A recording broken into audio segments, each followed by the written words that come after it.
Pessoal, então, dando continuidade ao nosso material, vamos aqui para a terceira sessão do capítulo 8. Interpretação de uma curva de energia potencial. Quais são os objetivos aqui dessa sessão? Dada uma expressão da energia potencial U, seja ela qual for, em função da posição x, determinar a força que age sobre a partícula. Dada uma curva da energia potencial em função de x, determinar o valor de F. Em um gráfico de U em função de x, traçar a reta da energia mecânica e determinar a energia cinética para qualquer valor de x.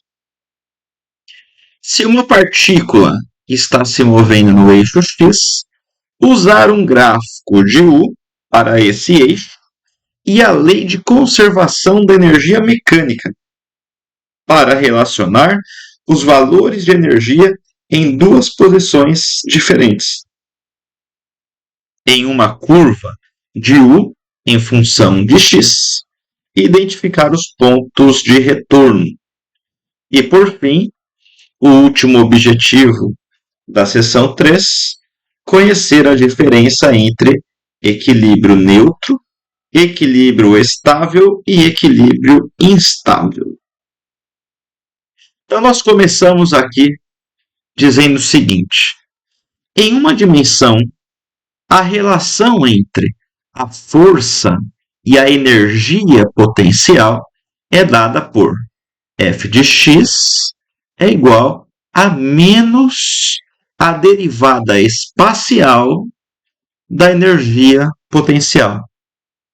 Vamos testar isso? Vamos colocar aqui na nossa lousa o que está escrito lá no nosso livro. No nosso livro está escrito que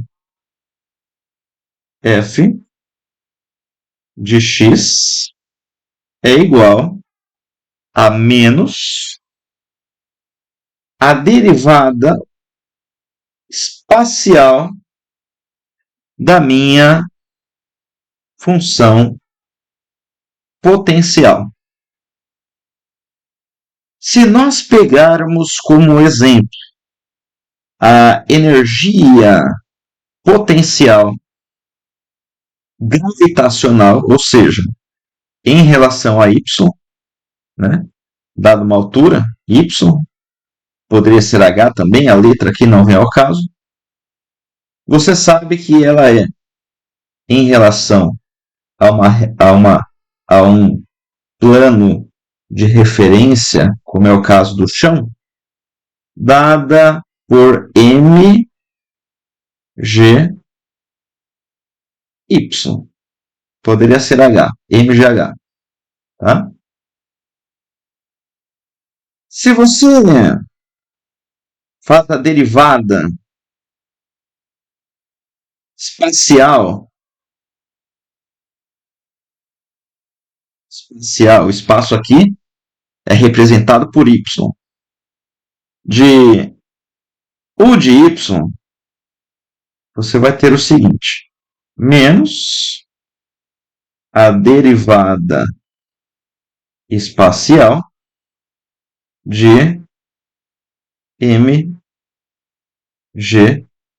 y. Veja que m é constante e g também é uma constante nessa derivada aqui. Ó. Sendo constante, nós podemos retirar da derivada e teremos menos mg derivada espacial de y. Esse y, como se tivesse o número 1 aqui em cima. Se nós fizermos essa derivada, nós teremos assim, ó, menos mg. Aí aquele 1, como eu já expliquei antes, aquele 1 ele tomba, né? Fica 1. Y elevado a 1 menos 1. Houve um tombo, então você subtrai 1 do expoente. Isso aqui te resultará em menos mg 1 vezes y, y, 1 menos 1 dá 0. Qualquer coisa elevada a 0 dá 1. Portanto, você tem que o negativo da derivada espacial da energia potencial gravitacional é igual a menos mg. Se nós estamos convencionando um eixo y positivo para cima, o que é que significa isso daqui?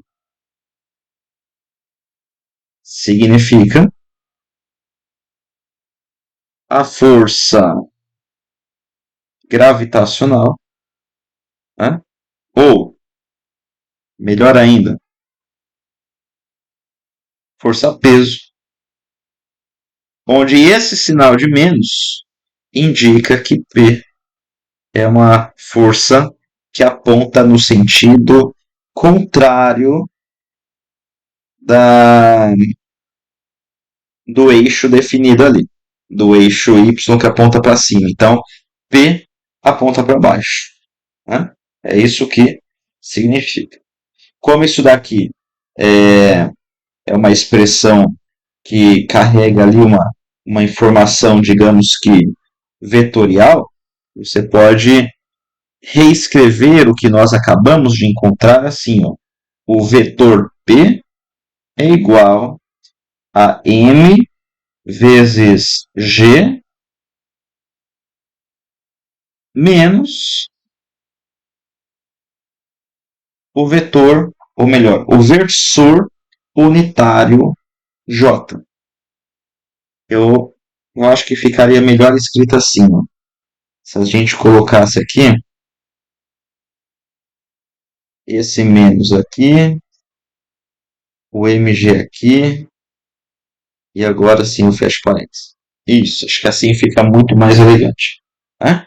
Então nós partimos disso, pegamos como exemplo a energia potencial gravitacional e vimos que a derivada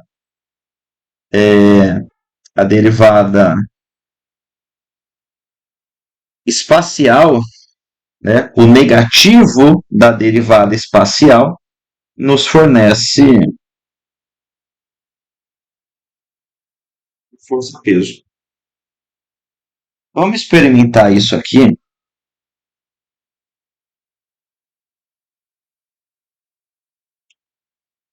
Vamos experimentar isso.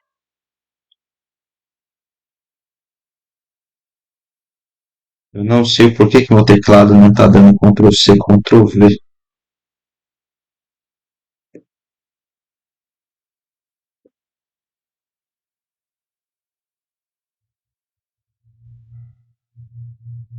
Eu não consigo jogar lá para o outro lado.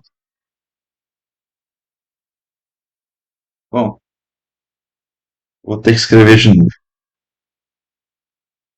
Se nós temos que f de x é igual ao negativo da derivada espacial da energia potencial. Como é que nós escrevemos a energia potencial elástica? A energia potencial elástica ela é dada por K x ao quadrado sobre 2, correto? Se nós pensarmos aqui, em uma mola, o, em inglês se utiliza no lugar da palavra elástico, se utiliza mola, né? Então seria energia potencial de uma mola.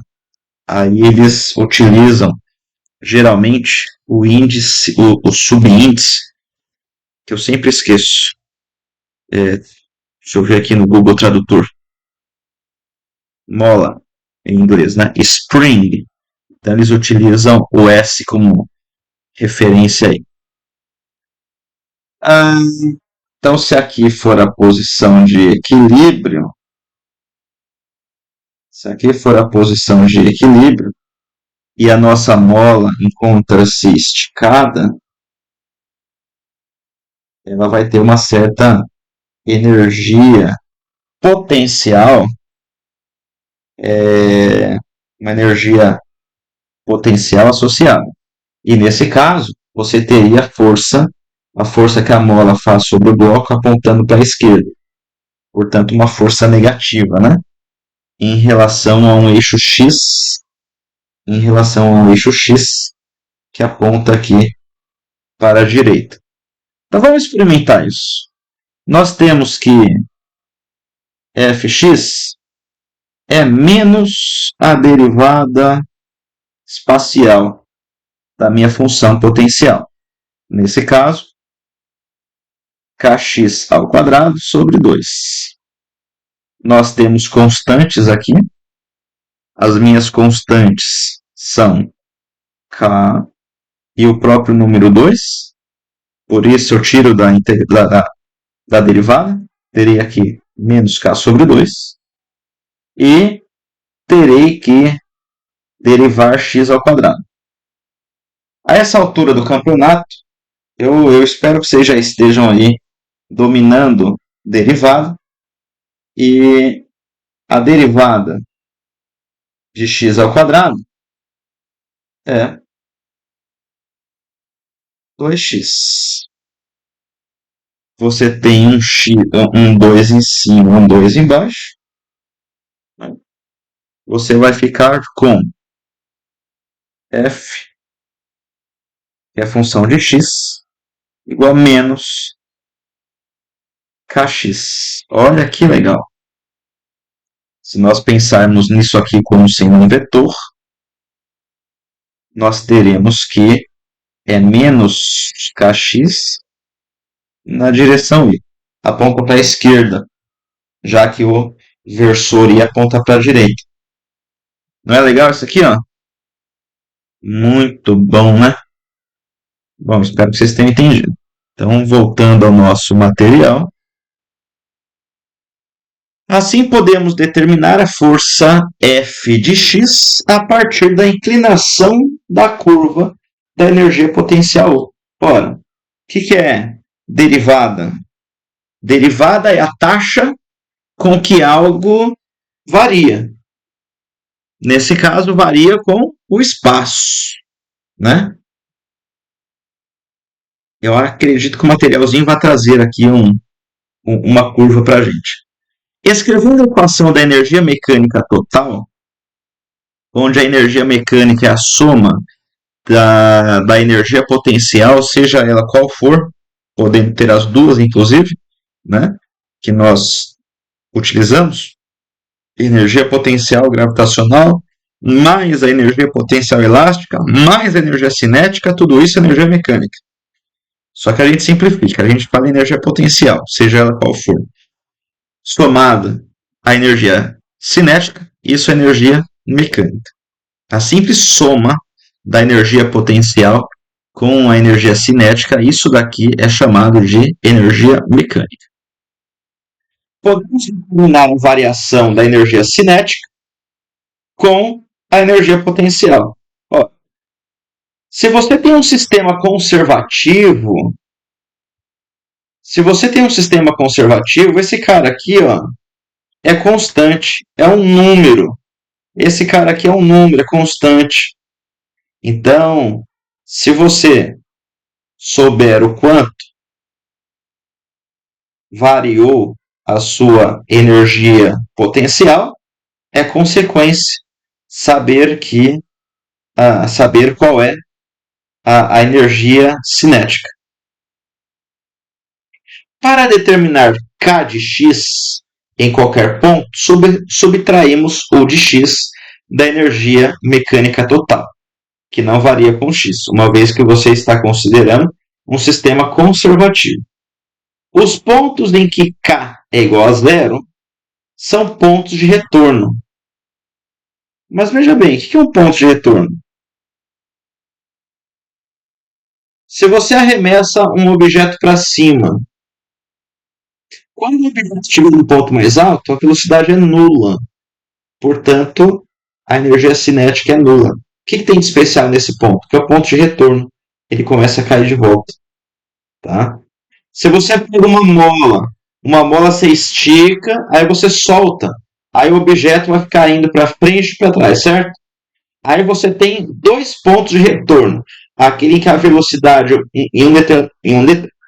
perdão, em um determinado momento aponta para a direita, aí vai para e começa a apontar para a esquerda a velocidade. Então, toda vez que você tem um ponto de parada para você retornar, isso é chamado de ponto de retorno. Então, os pontos em que K é igual a zero são pontos de retorno. Nesses pontos, o movimento da partícula muda de sentido. K não pode ser negativo. A energia cinética é sempre uma energia positiva, tá?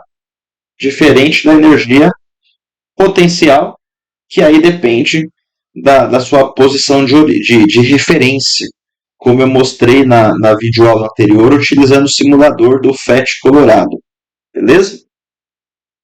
Nos pontos de equilíbrio, a inclinação de U de x é zero. Quando a gente fala em inclinação, vou jogar aqui para a lousa. Quando nós falamos em inclinação, se você tem o gráfico U, função de x, e aqui você tem x. Né? Se você tem algo assim, como é o caso lá da menininha de skate, onde é que você tem uma inclinação nula? A inclinação nula, ela surge aqui, ó. Né? Uma inclinação nula é um ponto da sua curva onde a reta tangente ela é horizontal.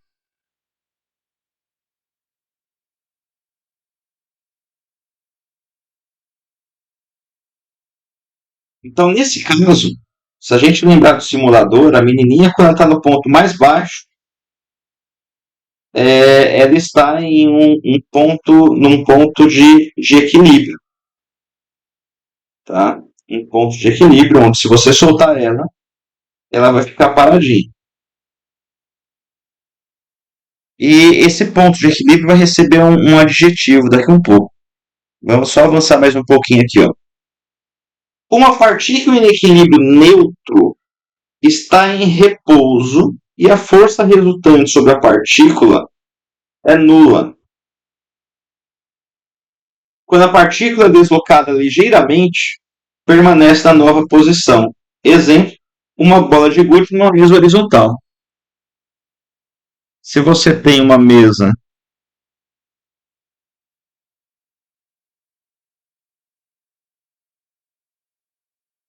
se você tem aqui uma mesa horizontal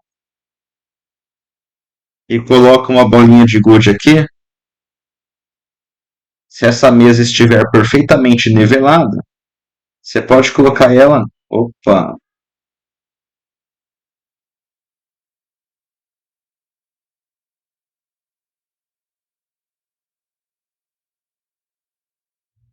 Você pode colocar ela em qualquer ponto que ela vai permanecer em repouso, tá?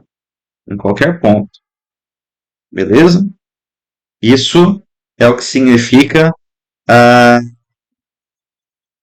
um equilíbrio neutro. Voltando para o materialzinho, vamos ver os outros dois adjetivos. Uma partícula em equilíbrio instável está em repouso e a força resultante que age sobre a partícula é nula. Quando a partícula é deslocada ligeiramente, continua a se mover na mesma direção por algum tempo. Exemplo, uma bola de gude equilibrada em uma bola de boliche. Então aqui, ó, se você pensar agora numa bola de boliche, né, tem lá os 3 furos aqui, coloca lá essa bolinha de gude bem aqui em cima. Você com muita habilidade conseguiu fazer com que ela fique paradinha ali. Qualquer peteleco que você der aqui na bolinha de gude, ela vai se mover. E nunca mais ela volta para aquela posição. A não ser que você vai lá, forneça energia ao sistema, tenha muita paciência e procure equilibrar de volta. Tá? Então isso é chamado de ponto de equilíbrio instável. Qualquer perturbação no seu sistema ali vai fazer com que a bolinha ela se mova e continue se mover na mesma direção por algum tempo, né? Até ela cair de cima da bola de boliche. E uma partícula em equilíbrio estável está em repouso e a força resultante que age sobre a partícula é nula. Quando a partícula é deslocada ligeiramente, volta à posição inicial. Exemplo, uma bola de gude no fundo de uma tigela. Ou você pode pensar também no caso da menininha lá, né? Quando você pegava lá a menininha e colocava num ponto aqui, ó, ela tende a voltar para cá, né? Se você tira, ela tende a voltar. Sempre voltar para o mesmo ponto aqui. Então, por isso que é chamado de equilíbrio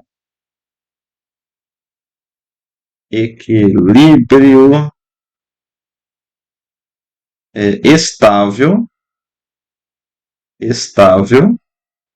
Aqui, equilíbrio instável. E aqui, equilíbrio neutro. Tá bom? Continuando, a curva A mostra a energia potencial em função de x. Então vamos dar um zoom aqui. Então você tem aqui uma curva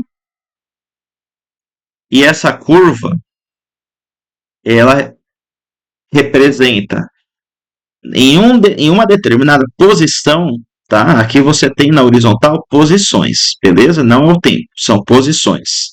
Qual é o valor da energia potencial em joule? Então, na posição x1, a energia potencial parece ser ter 5 joules.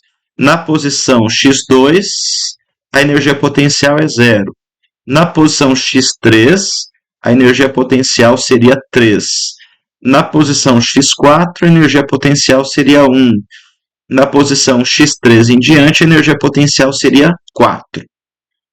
Penso que vocês entenderam aí esse gráfico, tá?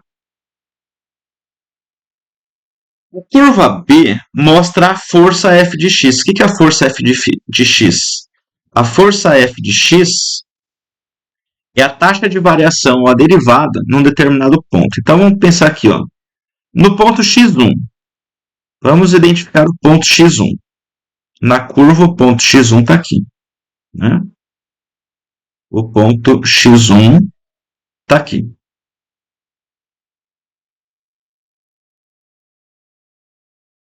No ponto x1, a inclinação da reta seria isso.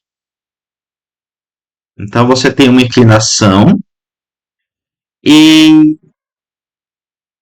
o valor que aqui representa é o negativo dessa inclinação. Só que a inclinação é negativa, portanto é o valor positivo, né? A inclinação em si ela é negativa, tá? Então você tem aqui a tangente de um ângulo, que eu não sei qual é, geometricamente falando. Mas, algebricamente falando, você tem a derivada. Aqui você tem a derivada espacial da função potencial. Se você pega o negativo da derivada, você tem um valor positivo aqui, que é o valor da força.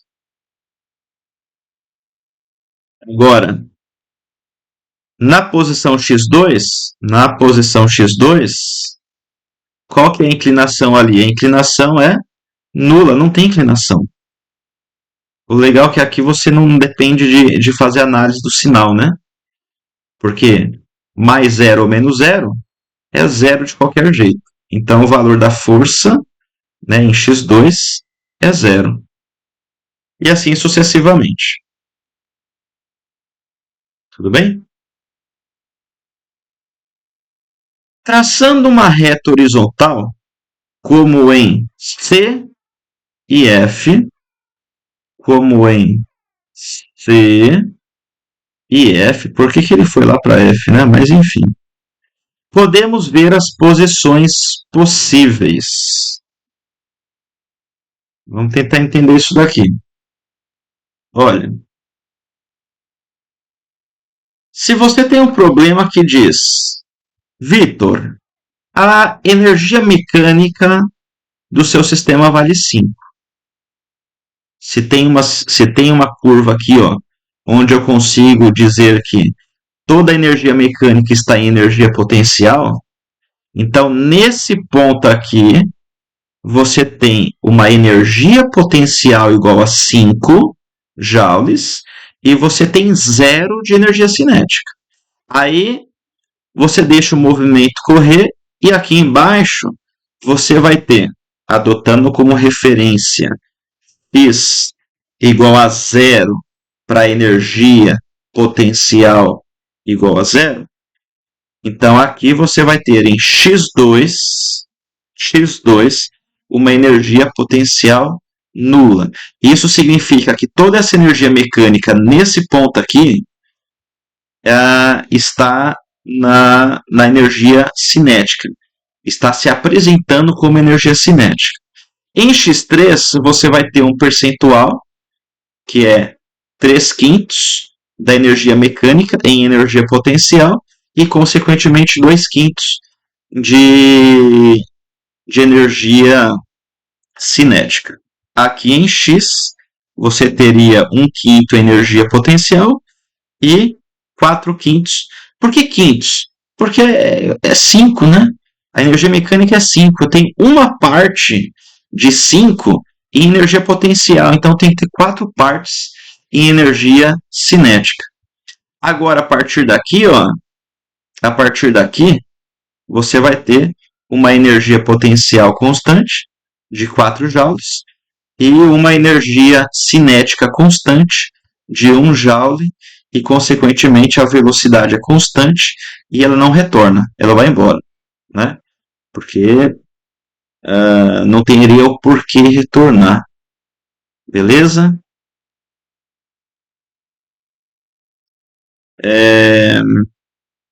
Aí ele falou do F, né?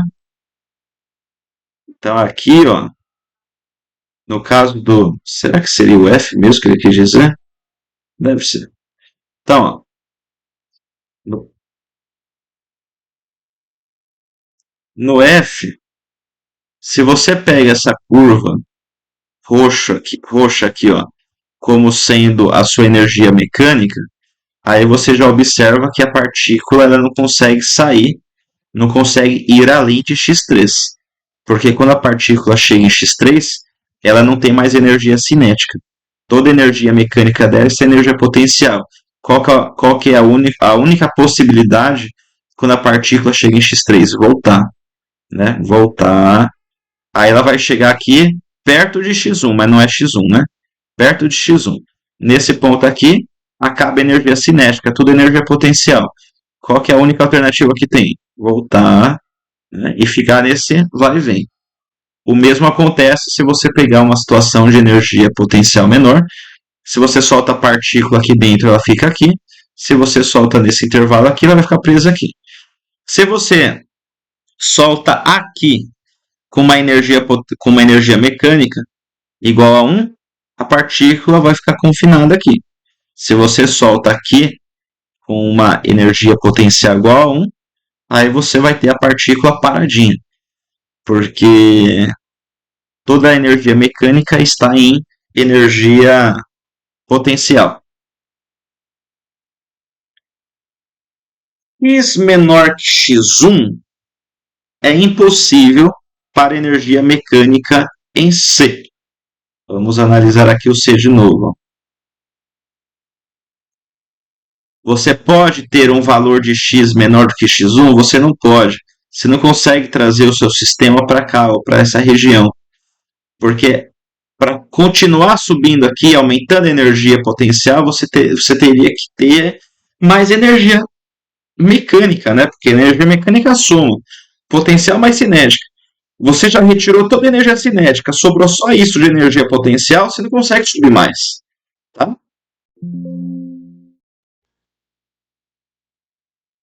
E a partícula não tem energia suficiente para chegar a essa região. Beleza? Teste 4. A figura mostra a função energia potencial, U de x, de um sistema no qual uma partícula se move em uma dimensão. Uma dimensão é uma linha reta, tá?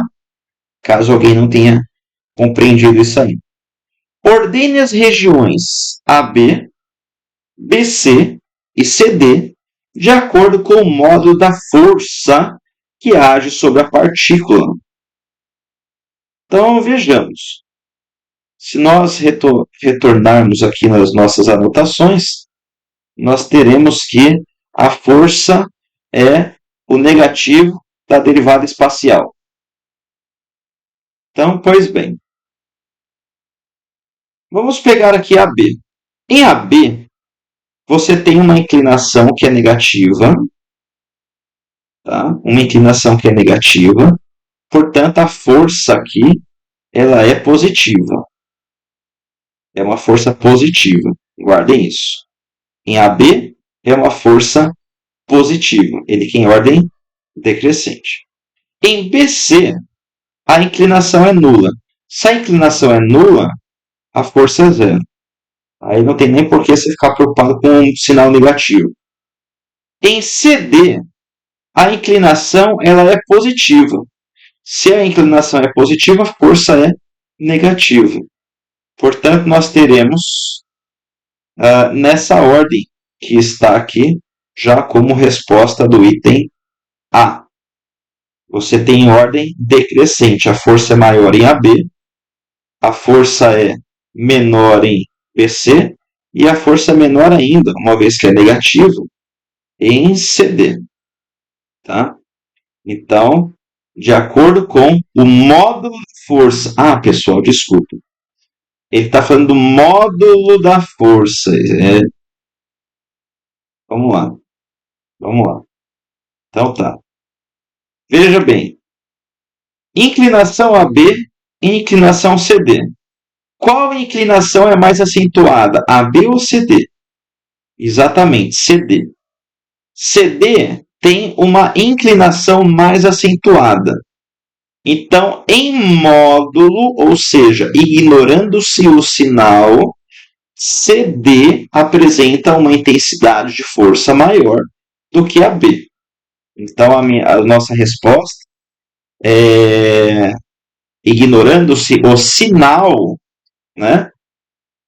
Pensando em módulo, então você vai ter CD com uma maior intensidade da força, depois você vai ter AB e por fim BC sendo zero, tá? Então CD, AB, BC.